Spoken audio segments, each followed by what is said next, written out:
There is a knowledge that does not come from the books, isn't built from a previous theoretical system that's opened up from experience and the depth of one's perception. That knowledge is not just a combination of science, philosophy, or spirituality, but to surpass everyone's growth in all three areas is one of the most bold ideas. In the nature of reality, the spirit and the way of human transformation differ from traditional knowledge systems. Capital is clearly divided between materialism and idealism, between science and spirituality. To unite all in one whole, he called them two truths.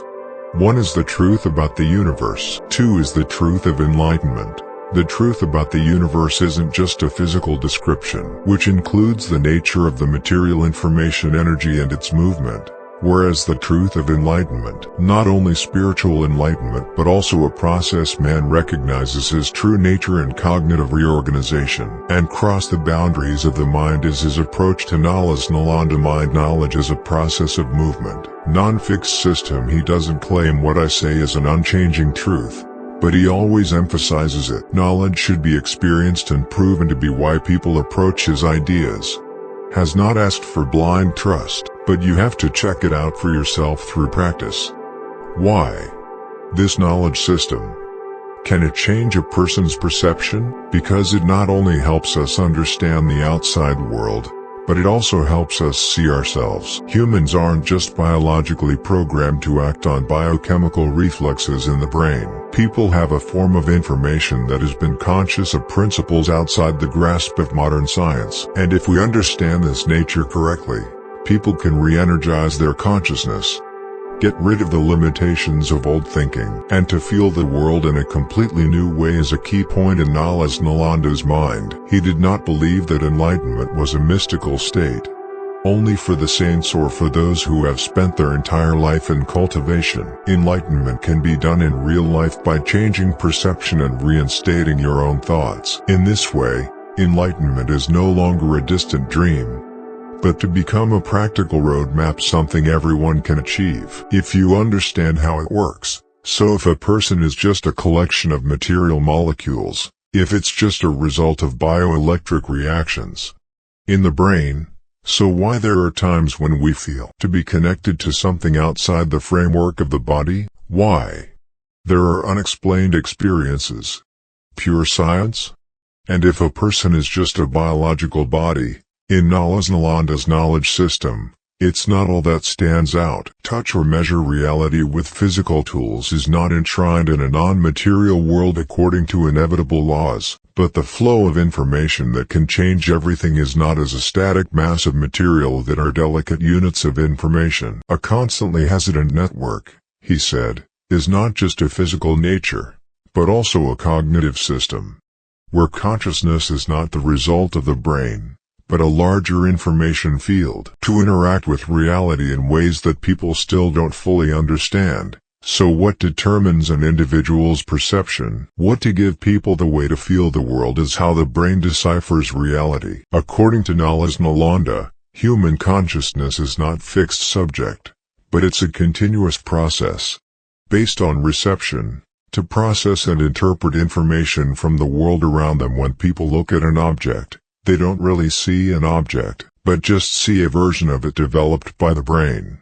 Everything we live in, visual, sound, sensation, non-objective reality, but a model that the mind builds to understand reality, means a world where people live, not the real world, but just a personalized version of reality, how they perceive it. From this perspective, information is not just an instrument for people to watch the world, which is the factor that shapes the world. When a person changes the way reality is perceived, the world in which they live, if they believe that life is full of anguish, chaos, injustice, they will just see those things everywhere. But if they expand their consciousness, if they stop giving fixed definitions to the world, they will realize that reality itself has no meaning. Wisdom only exists when someone interprets it. But if reality is just information, is it so conscious? It's just a process of processing information. Or not.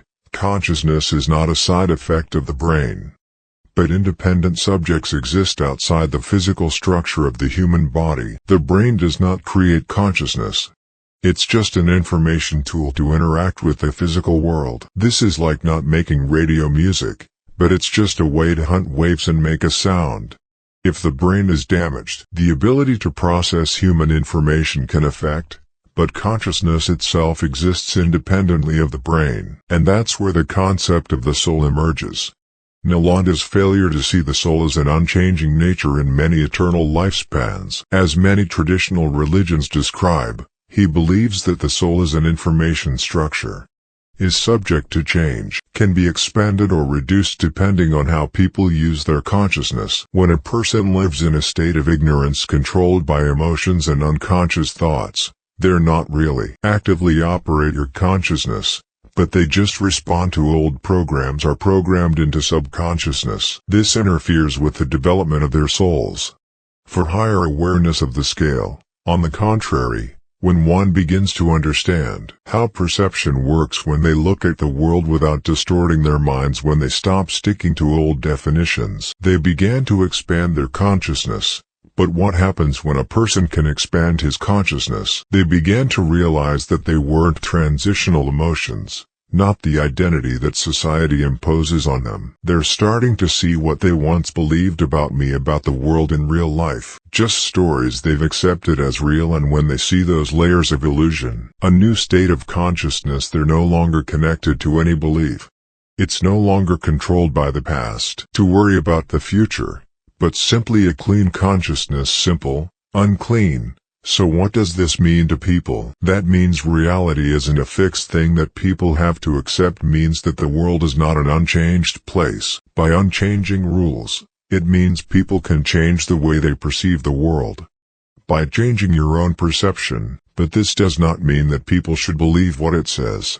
In a word, consciousness is not the product of the brain, but independently, the information field may be expanded or restricted depending on how people use it, but a system that can change, can develop or collapse is not an absolute material world, but the flow of information can be interpreted in countless ways, and most importantly, the person is not restricted in any cognitive model. If they're bold enough to miss what they used to believe, they can see a very different reality to one world they haven't really seen before. So if consciousness is not the result of the brain, if the reality is not fixed, but only the flow of information can be interpreted in countless ways, how does a person actually live the world?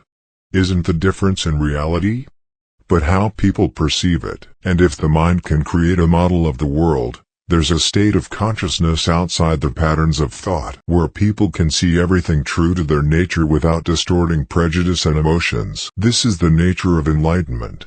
Non-mystical concept, but it transforms how people perceive reality. Enlightenment is not a distant destination or a special state for only a few people. It is a process. Can happen in this life. In today's human perception, it's not a mystical experience or a sudden enlightenment, but a profound change in how a person perceives reality for himself and the world around you is the cornerstone of enlightenment. In the quest for noble knowledge, but it's in the ability to understand the real nature of things. A non-fixed world, but a number of reports that they're planned to believe it's true from birth to person, without any concept of oneself or the world is all made up of the environment through the process of obtaining information. But being too familiar with this information makes them wrong for their truth and thereby creating a distorted reality. Biased beliefs and inborn forms of thought. Enlightenment, according to Nalas Nalanda's word, is not about knowing more, but rather the process of removing layers of false perceptions.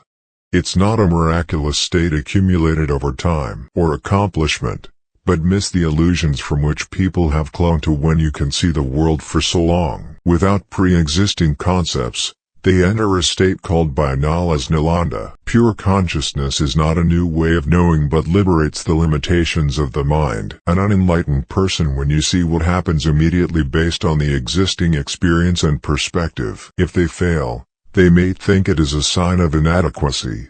If someone is angry with them, they might think that this person hates them. But for someone who has reached a pure consciousness, they just see how events unfold. Failure to impose any meaning on it is just a neutral event. Anger is just a temporary state. No fear of any protection, not long. complex mind chains, and it's in this state the new man really sees the world and see yourself. However, pure information zero means indifference or apathy. A bright man is not a man cut off from life, but he who lives it entirely. When they are no longer controlled by their minds, they feel things more realistic than ever. The flower is no longer just a concept, but a living being. A conversation no longer contaminates ideas analysis that becomes more common in real life, because the mind no longer interferes with reality interpretation and automatic response layers. Doesn't mean a brightness becomes separate from the world, and vice versa. When a person reaches this state, they feel more deeply connected to everything around them. They no longer see others through your lens, seeing their true nature. They no longer respond to life with old programming, but living in consciousness with complete freedom. And from there they not only change themselves, but also influence the environment by naturally non-words or doctrine, but in their own presence. Enlightenment according to Nalas Nalanda's mind. Non-transcendent status is reserved for those with high levels of culture, but a natural process that everyone can feel if they're willing to look at removing layers of illusions that have long been accumulated and live consciously, not connected with old ideas. It's not something to pursue, but it's something to recognize, because it's always there, waiting for people to be awake enough to see. Knowledge with Triet-Dam is only truly valuable when it can change people's way of thinking and interacting with the world. How much the whole system is if we stop only on the theory. Neither can you help people flee suffering or to expand awareness of Nalanda's knowledge to be worshipped or remember to use if it is correctly understood and applied. People can avoid the reincarnation period, cognitive rehabilitation, and thereby creating a new reality no longer connected to their own limitations. Standing is the most important application of this knowledge system to help people avoid limitations on their minds and feelings. In everyday life, most people are immersed in negative thoughts and feelings, without realizing that they can choose how they react.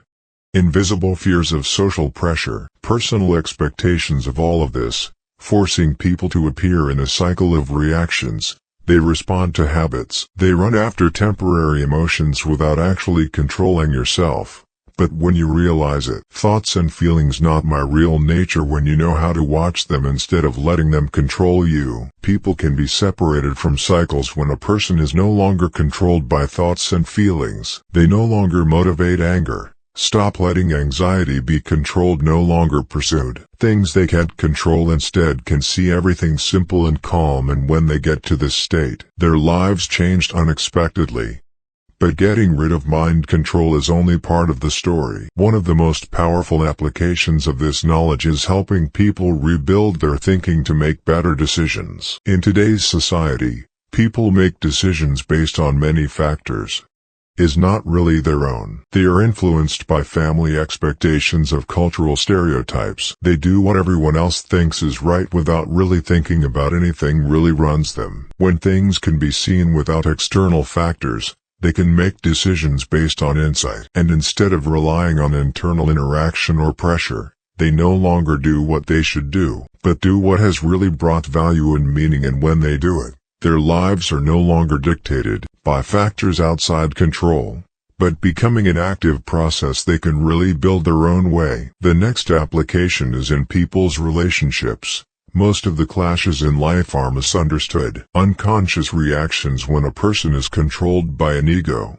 They don't really listen to others. They're just waiting for their turn to talk. They don't really see other people, they just interpret things based on their own view. This creates invisible obstacles, making people further and farther away from each other. But when you can pull back layers of thought pre-programmed, they no longer look at others through their ego lens. They can listen entirely without being forced to join, without control or control. When many people realize it, they're no longer controlled by the patterns of old thinking, that they can create their own reality. Changing the way we see the world is also changing. Society's old-fashioned rules of systems can be overcome. Replace a new approach to society where people can no longer be conscious of fear and blind ambition. Will be a society where everything works on non-compulsory conditions, not just a change of thought, but how people feel reality. When someone begins to apply this knowledge, they are not only relieved of old thinking, but opens a whole new space of perception.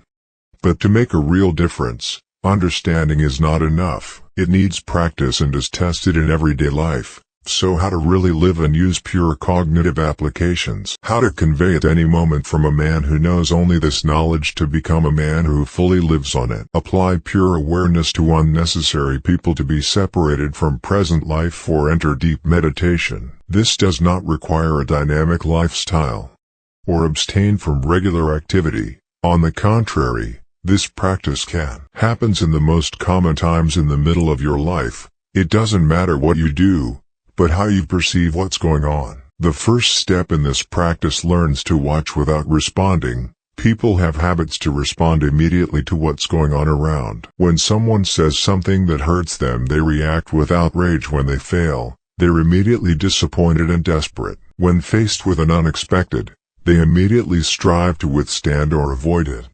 But if you stop for a moment, if you just watch what's happening out of habit, they'll start to realize something. Every thought, every sentiment simply bypassing signals in your mind. You don't have to stick to yourself. For example, when someone hurts you, your natural reaction may be anger or damage. But if you just stop and watch, you'll understand that words don't really have the strength on you until you decide that it affects you. If you don't hold on to your feelings of being offended, it just passes like a wind. But if you let your mind take hold of it, apply pure consciousness to watch without getting caught up, to be able to feel life clearly, the next step not to be troubled by the mind is to engage in inner silence. There are always thousands of things to stress people worrying about, but reality chaos is not in the outside world, but it's about how people react to it. One can sit in a quiet room, but still full of anxiety and chaotic thoughts, while another man can stand in the crowd while maintaining inner peace. The difference lies in the ability not to allow you to dominate outdoor events. With a simple way to apply this, spend a short period of time during the day just watching without judgment. Just feel every step of the way. Instead of thinking about what to do when eating, just taste. To let the mind wander into other ideas. When you're talking, just listen instead to hurry to think about what you're going to say next. When you can live in the present moment without commenting on the mind, they begin to feel real silence. In the summary of the pure information practice, it's not technology to pursue non-doctrine, just learning how to see things as it is. No judgment is added to the mind, and when they can do so, they will find the enlightenment of the peace of that freedom. Everything they've ever looked for has always been there in front of your eyes. Nalas Nalanda Knowledge System. Not abstract theory or compulsory system of faith, but a new perspective on humans in the universe and reality. It's contrary to science, but also unlimited in today's science. It's not a religion, but also not to be separated from big questions. That religion has put the most important thing in this concept of memorizing is not a conceptual system, but a practical method, helping people change their perceptions to expand your mind and freedom from their own restrictions. But however deep knowledge may be, it's just a door that opens opportunities. Whether it's totally dependent on the person, there's absolutely no right way. No system is perfect, only a real experiment determining the value of knowledge. So it's not the most important issue. Is that true? But are you willing to experiment with it yourself? And if you really dare to try, dare look at things with a fresh look, you'll probably find it reality never sets out, that always awaits its discovery.